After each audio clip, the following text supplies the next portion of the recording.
The next speaker that we have, I'm really excited that he is here. And he didn't get to be with us for the morning, so you're just kind of coming in now. But I wanted to know your perspective from you for a very long time, because I hear your perspective from Allie all the time.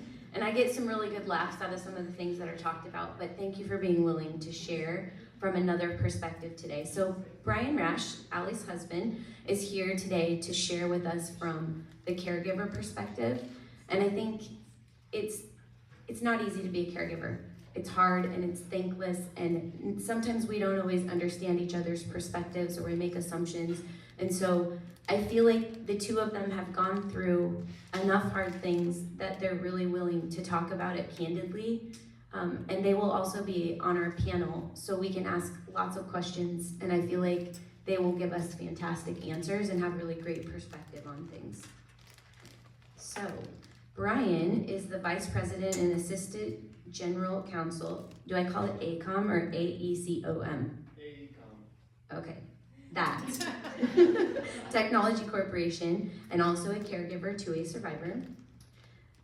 He is a native Californian and earned his JD from Pepperdine School of Law, MBA from Pepperdine. Say it, Allie. Graziadio. There you go. School of Business, and a Bachelor's of Art from Pepperdine University.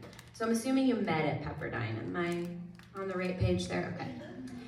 Bryan and Allie have been married for 18 years and have 2 children, Flynn and Zuzu, who are adorable, by the way.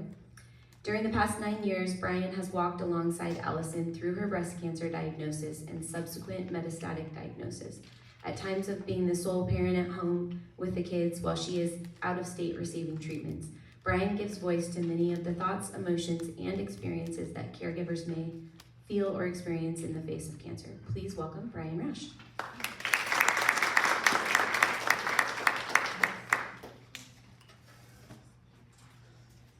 Thank you all for having me. Let me speak a little bit here today. You're taller than me, Bryan. Am I? All right. Is that better?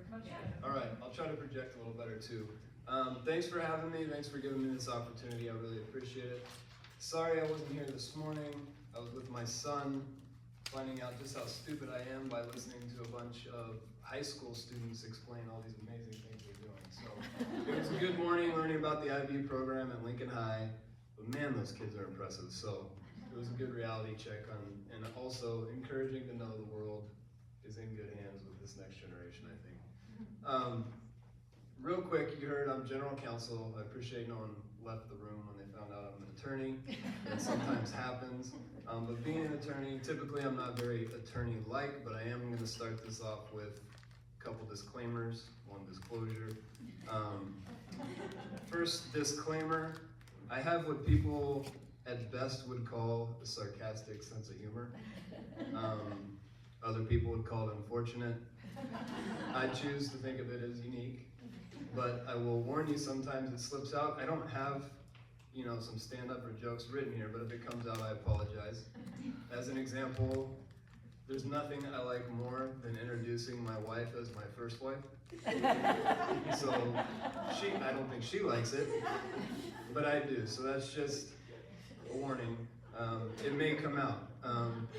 The other disclaimer, I'm not a psychologist. I'm not an expert. I'm just a husband, a father. That's it. So I'm not going to give you advice. I'm going to talk about my experience, kind of how I've found my way through this, or tried to, or I'm still trying to, and that'll be it. Now, on the disclosure side, this thing threw me for a loop. I was really surprised. I don't have a problem speaking. I enjoy it. I love question and answer. But for whatever reason, the idea of caregiver, I had never thought of myself as until this came up. Have you guys ever seen someone fall for a long time? One foot in front of the other, you're just like, oh, they're gonna, that's me, 9 years of that. Just trying not to fall on my face. So the idea that I'm a caregiver seems very generous, but I'll accept it for now. So because of that, I struggled. What am I gonna say? So I'm just gonna, I brought this notebook up here to try to impress you, but it's got a couple scribbles on there, and they're just general ideas, things I thought of, but so if it doesn't all flow, I apologize, but I am just trying to share some of my experience, some stories, some perspectives on things, kind of how we make it work, and I hope something resonates with someone, but here we go. So introduction to cancer, obviously my wife Alison, who you heard from about 9 years ago, she started her cancer journey, which meant that's when I started mine. Now the caregiver kind of role, I guess, when you're sitting in the room, when you're walking alongside someone, I think it's similar. I think similar emotions, right? You go through the same roller coaster. The difference is you're not the one who just had your mortality put on the end of your nose. That's how Alison has described it to me. It's like, it's out there for all of us, but not really. It's way down the road. That's for someone else. But all of a sudden, Allie had it put right here. So I didn't have that experience. But I feel like otherwise, a lot of the emotions are the same. Anger, disbelief, denial, all the roller coaster of emotions, they're all there. One, I think maybe is slightly different in that you have to when you get overwhelmed, I find myself thinking, oh, well, how's this gonna work? Worst case scenario, she's thinking, oh, when I'm dead, what's gonna happen to my kids? What's gonna happen with my family? And I'm thinking, what in the heck am I gonna do with these kids? You're gonna leave me with a dog and 2 kids? There's no chance. What am I gonna do? How do I, who's gonna talk to the kids about sex? Grandma? Can you do that? All these things, like, they're funny now, and luckily we've been through it for long enough now where those moments of being overwhelmed aren't so grand, but there really is, it's a slightly different perspective. I'm trying to think, and part of it's me, like, no, really, how am I going to do this? Like, what does that look like? So it was a struggle, obviously early on, much more so as we've kind of grown into this and become accustomed to it. It's really an afterthought. It's not really a part of my day-to-day thinking. But it comes back in waves at times. But I do remember just trying, the overwhelming feeling of the whole situation. Everybody in here knows, but I'm thinking, what does this mean? What do I need to do? What does she need to do? How many more doctors do we need to go to? All you're doing is going to a doctor hoping he tells you, oh, that last doctor was an idiot, you're fine. But 6, 7, 8 doctors in, you're like, no, she has cancer. Like, it's not going away. So you're overwhelmed. You let yourself get caught up in that, and in moments, the overwhelming nature of it just compounds and compounds. I remember thinking, I remember I was having a complete panic attack watching my friend braid his daughter's hair. Because all of a sudden I was like, I don't know how to braid hair. Oh my gosh, I'm gonna have to take her to buy a bra. Like, can I even do that? Is that legal? And how am I gonna raise this young girl? And I'm just totally overwhelmed in the moment.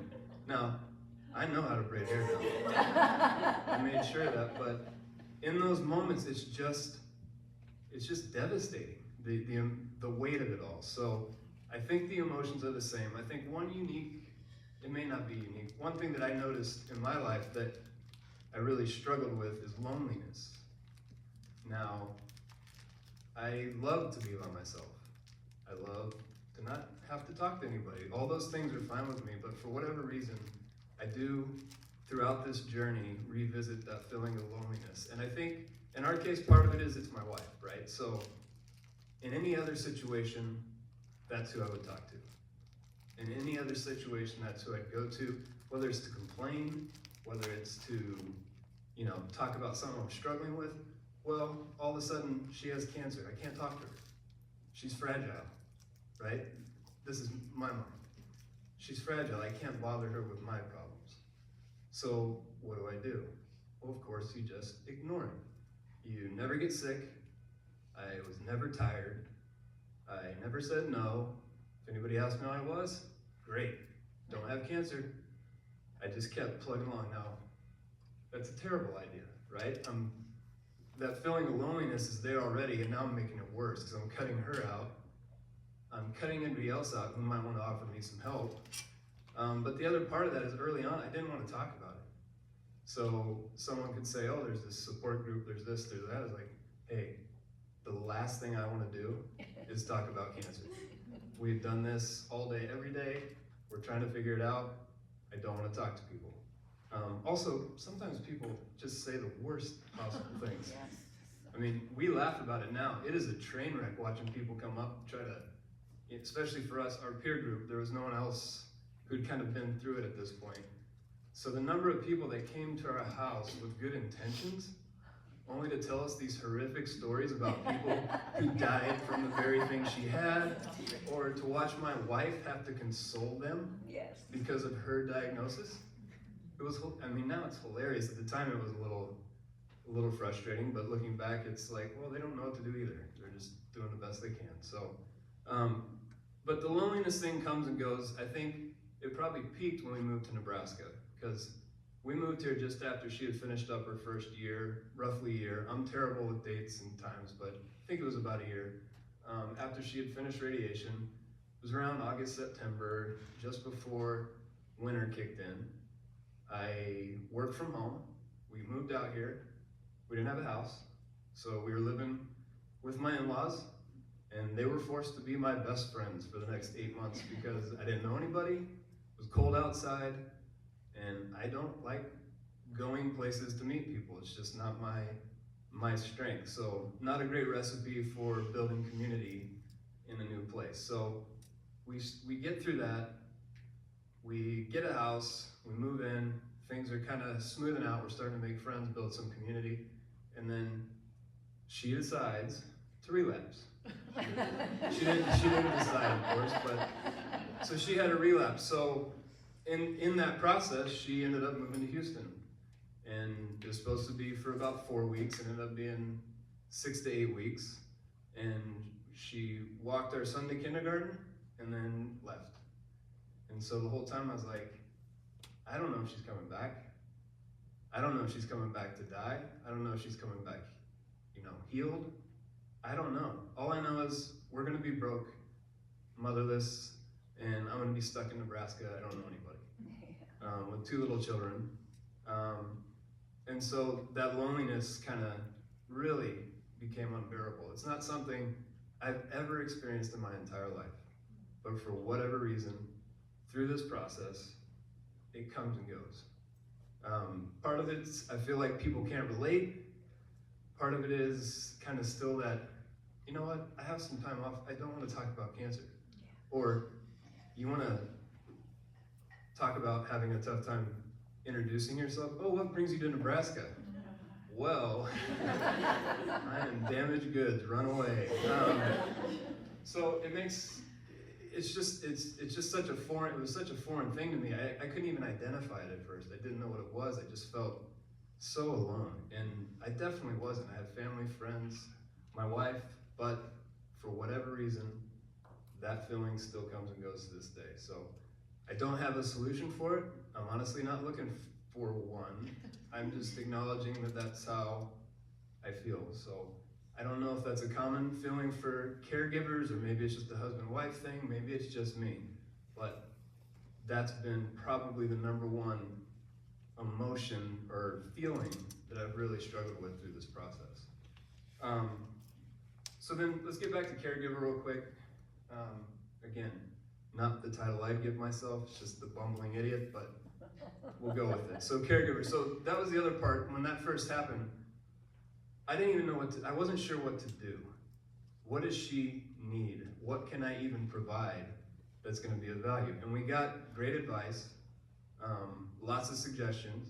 We had friends who had gone through it, and I remember one of the first things, and Allie probably remembers this too, but we had gotten this idea that I was gonna be her scribe. So every doctor appointment we went to, I was gonna write everything down, everything. Well, the problem was her first oncologist was, I think on the side, she was an auctioneer. She spoke so fast, so fast. So we go to these appointments, I'm like working up a sweat. I'm just writing, and I'm also, I don't have good handwriting and I don't spell very well. So you got all these new words that I can't even say, much less spell. I'm taking notes, but then that's not how I process information. So I find myself, and then all of a sudden I'm watching and I see this evil stare from over here, and I realize it's because I stopped writing, and my wife sees that, and she's like, "You're not doing your job." And I'm like, "Well, get back at it." So I'm like, "Well, this is great. Now we're gonna have a fight every time we go to the doctor because I can't write fast enough. I can't spell." And then we get home and go through the notes, and she's like, "That's not what she said. That's not what she said." But what we learned, Alison is really, really good at having cancer.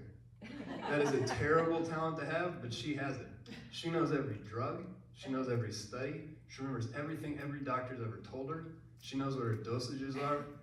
So really quickly, we realized, okay, that works for some people, that does not work for us, and I do not need to do that because I was failing over and over and over again. So luckily, she takes care of most things. I mean, we're pretty much just a normal married couple at this point. She happens to have cancer, but day to day, I'm just a husband, she's my wife, and we get through the day.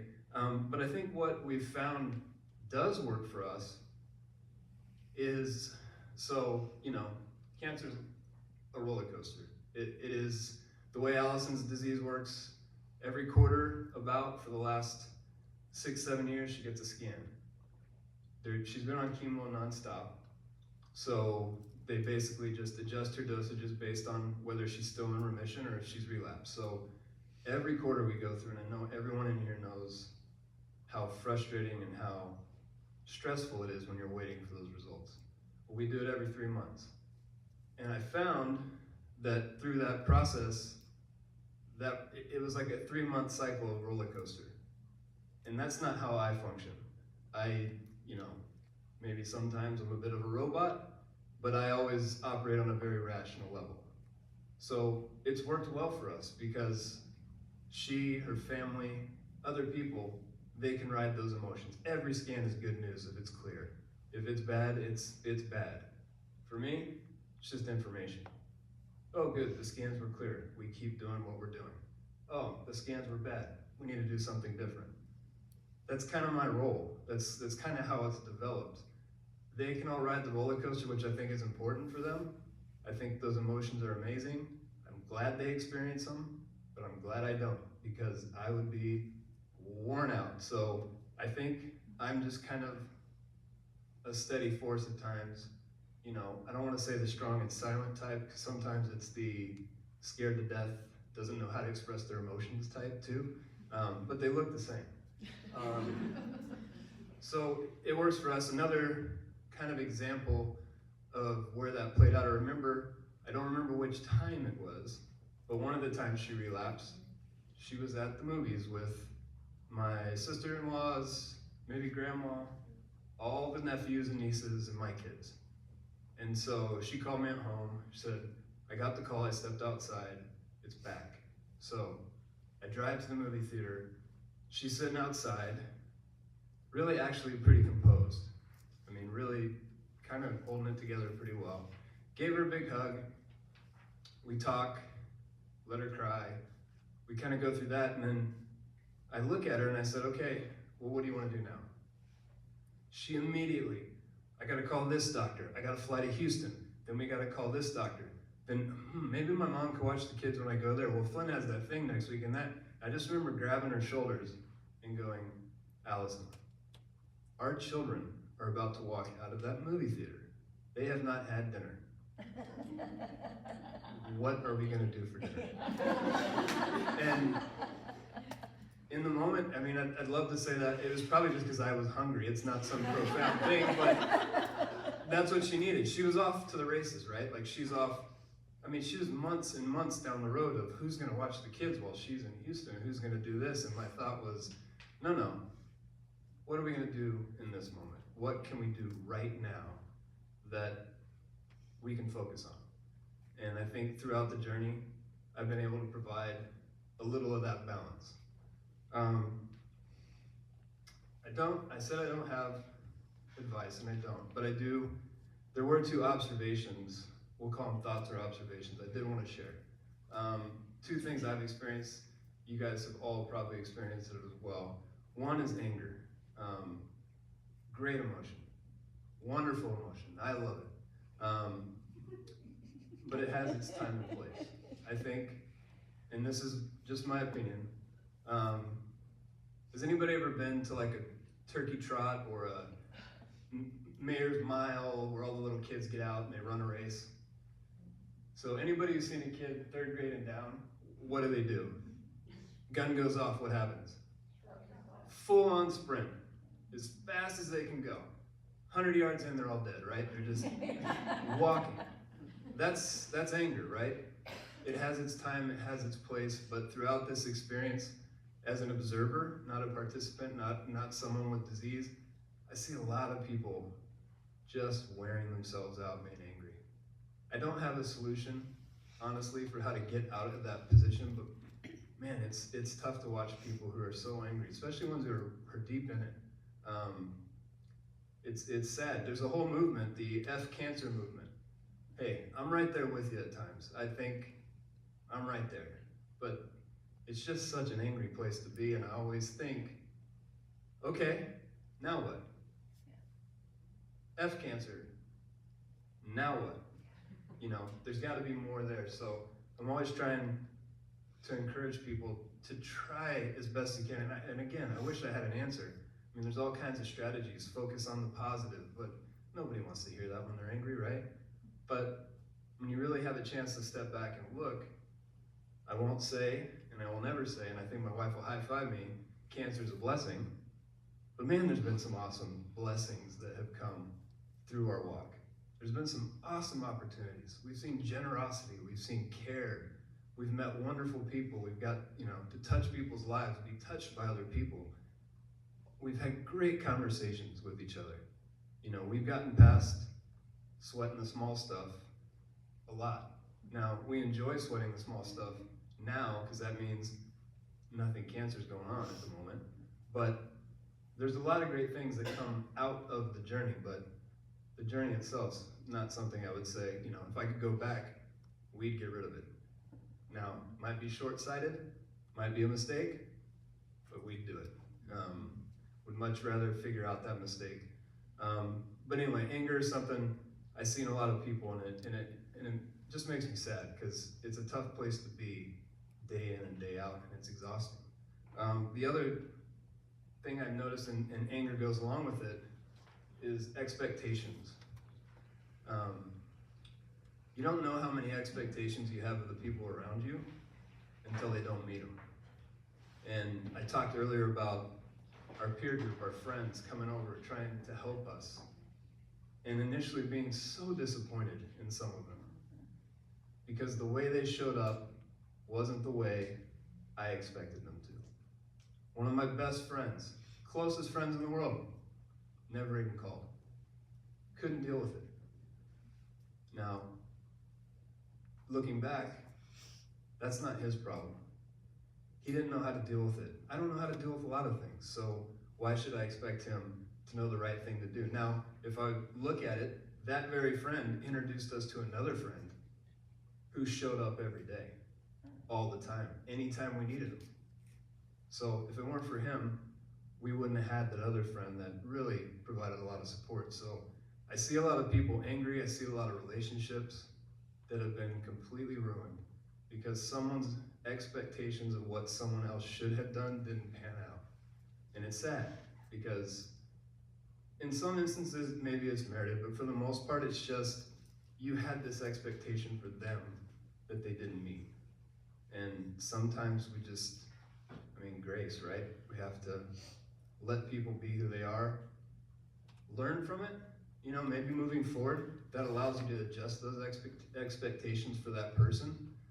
But I hate to see friendships and families, and we see it a lot, ruined because the expectations in reality didn't match up. So it's tough being on this side and trying to give people grace sometimes, because gosh, it seems like, why do I need to give I need you. Like, I need you. Why am I the one who has to show up for you? You need to show up for me. But it's okay.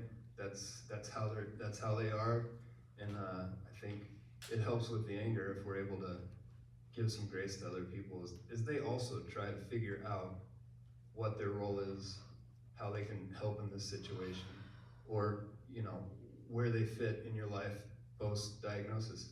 It just may be different. That was all I had. I really appreciate your attention. I hope I said something of value in there, but again, thank you for this opportunity. I really appreciate it.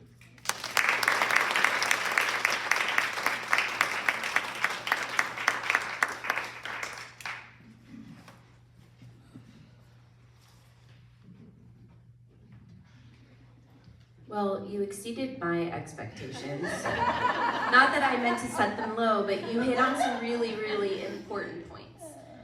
Things that a lot of people in this room need to hear, I think, and topics that come up often in treatment sessions. It's really cool to hear your perspective since I've known Allie's perspective for so long. Thank you for being willing to share. And they'll be great to ask questions too if anybody has those.